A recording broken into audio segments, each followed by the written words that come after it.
Ya, udah ngerti ya? Yesus tidak pernah merubah air jadi anggur.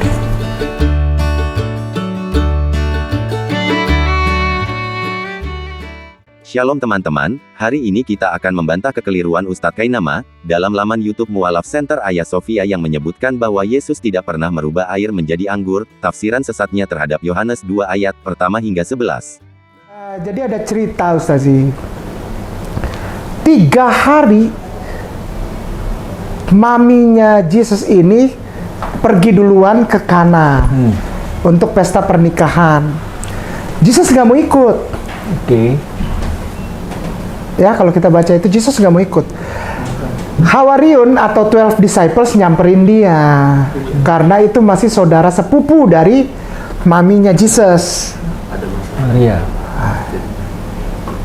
Dari situ aja sebetulnya udah timbul rasa curiosity ya, rasa ingin tahu kita untuk menggali lebih dalam. Setelah Yesus dijemput sama 12 disciples selalu datang ke sana. Maksa amat nafsirnya bangkai. Dengar ya, Yesus dan seluruh keluarganya diundang ke pesta itu, bukan dijemput. Kata aslinya, eklete. Eklete artinya, diundang, diminta, diajak. Dari akar kata, kaleo, artinya dipanggil. Gini, pesta sudah 3 hari. Ya, Erik pasti tahu lah. Pesta pernikahan itu sudah 3 hari dan mereka sudah minum itu di situ. Hei, dengarkan lagi bangkai. Kata yang tertulis dalam Yohanes 2 ayat 1, adalah pada hari ketiga. Bukan 3 hari, bangkai. Kata ini harus dihubungkan dengan pasal sebelumnya, Yohanes 1 ayat 29, yaitu, pada keesokan harinya Yohanes melihat Yesus datang kepadanya, inilah hari ke-1. Lalu, Yohanes 1 ayat 35, yaitu, pada keesokan harinya Yohanes berdiri di situ pula dengan 2 orang muridnya, inilah hari kedua. Kata pada hari ketiga, dalam Yohanes 2 ayat 1, lebih mengarah kepada urutan waktu mula pertama pelayanan Yesus. Dimulai dengan pemanggilan murid-muridnya yang pertama, lalu tentang rasa hormat dan kepatuhan Yesus kepada ibundanya Maria, dan sekaligus tentang kepeduliannya terhadap kebutuhan keluarga yang sangat mendesak. Pada saat itu belum jatuh hukum tentang bahwa perjamuan itu Bingung, atau gak tahu, atau mabok ya, bangkai. anggur perjamuan tidak dipakai di anggur pesta. Gini. Anggur itu dipakai orang Yahudi untuk besoknya Pesak, besoknya puasa. Malamnya mereka minum anggur, makan daging domba, dan makan sayur pahit. Sayur pahitnya itu sebetulnya sayur asin. Sawi asin. Itu dibilang sayur pahit. Mereka puasa besoknya, makan sahur, minumnya anggur yang apa? Anggur vinegar. Sorry, beda bos. Ya bedalah bangkai, vinegar itu bersifat asam cuka, untuk campuran bahan makanan, bukan untuk dikonsumsi langsung. Yang diminum itu wine, fermentasi buah anggur manis, bukan vinegar. Apa pula ini, yang dibicarakan tentang perjamuan pernikahan, kok bisa jadi persiapan puasa? Jadi bingung kali pun aku bangkai. Vinegar sama wine, beda nggak? Ya beda. Istahei, emhentel kali pun bangkai, jadi gemes deh aku. Nah, dia oke. Kenapa Yesus merubah anggur? Coba kita perhatikan. Kalau kita lebih teliti ya, baca. Kalau kita sungguh-sungguh cinta Bible. Itu pesta udah 3 hari. Dan minum anggur yang terbaik. Ya kan ada pimpinan pesta mengatakan, mereka mengeluarkan anggur yang terbaik lebih mula, gitu kan? Ini udah minum udah 3 hari, 3 malam nih orang-orang. Pesta. Gagal paham bangkai. Pesta perjamuan kawin Yahudi ada kalanya sampai 7 hari, tapi bukan berarti para tamu terus-menerus, selama 7 hari minum anggur mabuk-mabukan. Dalam 7 hari itu, tamu yang datang silih berganti. Mereka menikmati anggur sebagai gambaran kesejahteraan, sukacita, dan persaudaraan, bukan untuk mabuk-mabukan. Yesus datang, anggur habis. Maminya keluar. Bilang, anggur habis. Yesus bilang apa? Apa urusannya denganku? Benar nggak? Apa urusannya denganku? Yang benar aja bangkai. Yesus gak ada bilang, apa urusannya denganku. Dalam terjemahan aslinya, tertulis Isos legei gainaiti, ada apa ibu, bunda. Dalam Yohanes 2 ayat 4, dituliskan, mau apakah engkau daripadaku, ibu. Itu saudaramu. Nggak mau, Yesus nggak mau rubah. Apa urusannya? Mau bantu apa? Yesus nggak punya duit. Mau beli anggur bagaimana? Bertong-tong gitu, galon-galon gitu kan. Maminya Yesus yang punya apa ya? Yang punya ini dia punya ini sendiri. Hai pelayan, dengarkan dia. Apa yang dia bilang, ikutin, bener nggak? Lalu kan pelayan-pelayan datang. Terus Yesus bilang apa? Itu ada tong-tong gitu, isi air. Yesus isi air, isi anggur apa air? Isi anggur. Air. Air. Bukan anggur. Hai pelayan, isi air. Isi air, udah. Bawa ke pimpinan pesta. Itu air udah jadi anggur belum?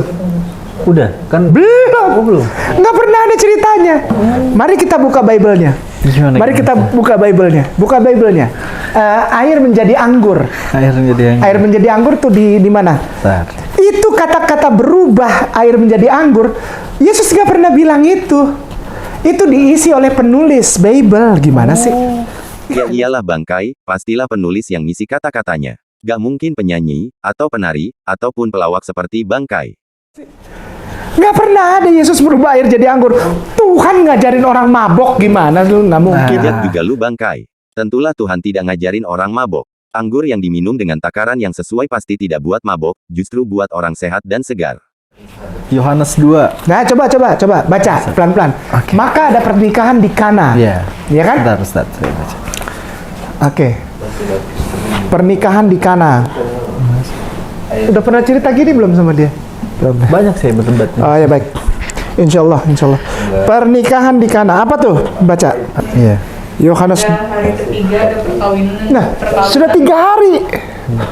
Di Kana. Kok lu punya Bible sih, Enggak, Kak? ini di YouTube. Oh, di Di YouTube di Google. Oke, iya. Yohanes 2.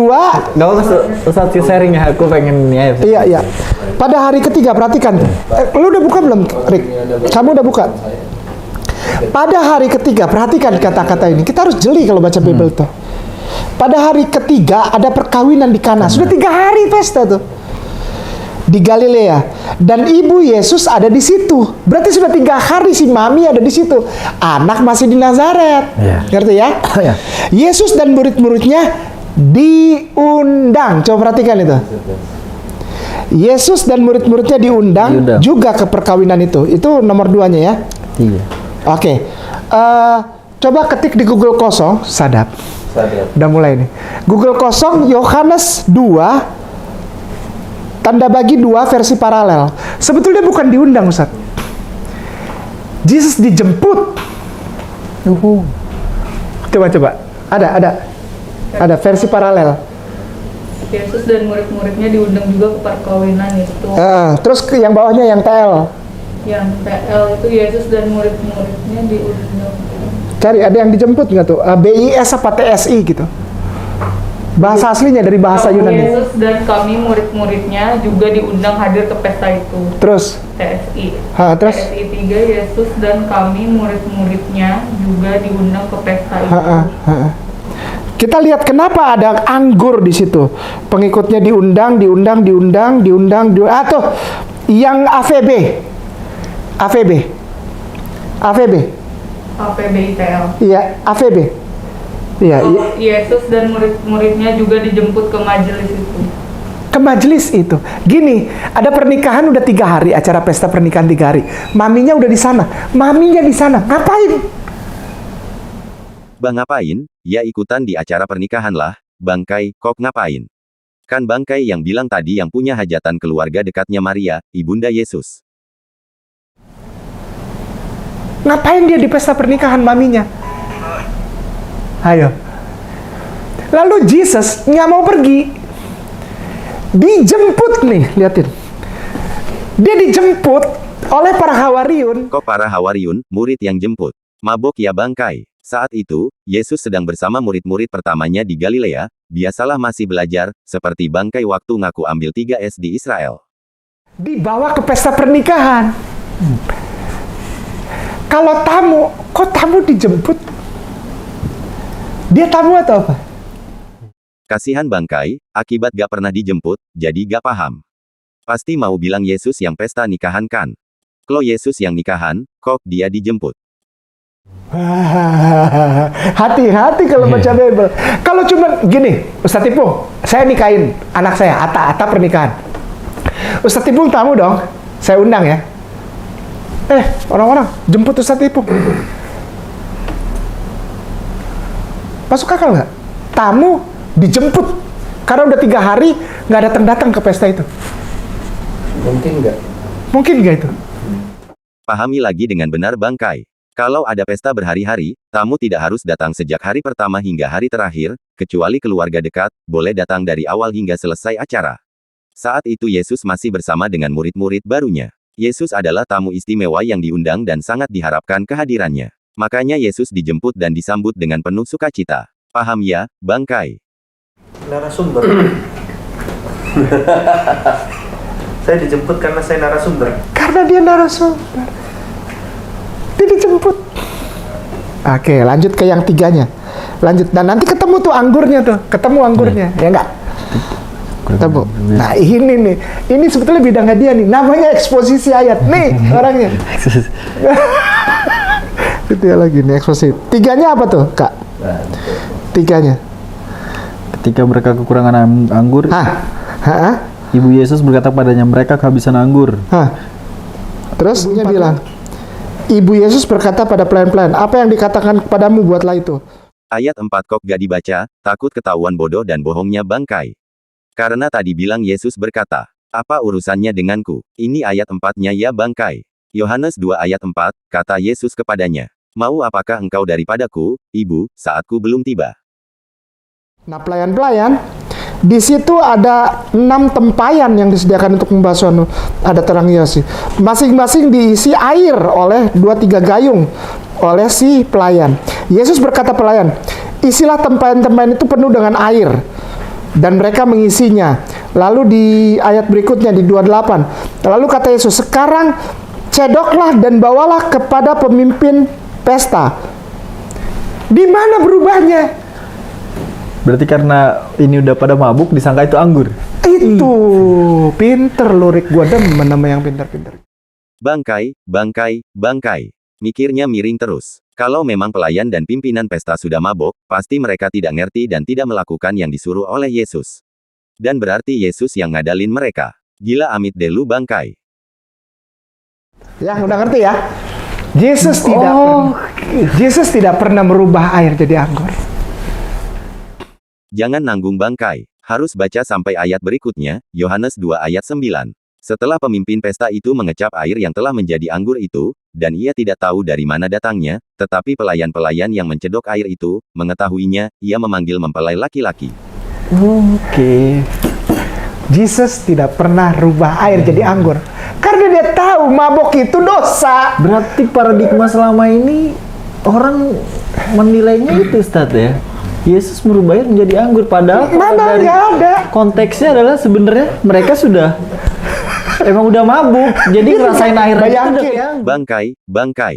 Lu minum jus buah naga aja udah mabok. Mabok Google kosong. Mabok belajar Alkitab. Mabok Soksi paling tahu. Bayangin 3 hari bos mereka minum anggur terbaik bos. 3 hari. Bener aja sih perbola sih. Serem. Dengar ya bangkai. Kisah nyata tentang Yesus merubah air jadi anggur, adalah bukti pertama keilahian Yesus, sekaligus mengajarkan kepedulian Yesus terhadap beberapa hal, antara lain. 1. Budaya dan adat istiadat setempat. 2. Keluarga yang membutuhkan pertolongan. 3. Hormat dan patuh kepada orang tua. 4. Melakukan kebaikan yang tidak dibatasi waktu, dan lainnya. Hal ini hanya bisa dilihat, dan dilakukan oleh setiap orang yang beriman kepada Yesus Kristus.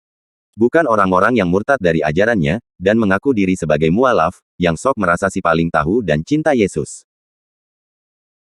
Terima kasih telah menonton video ini. Tuhan memberkati.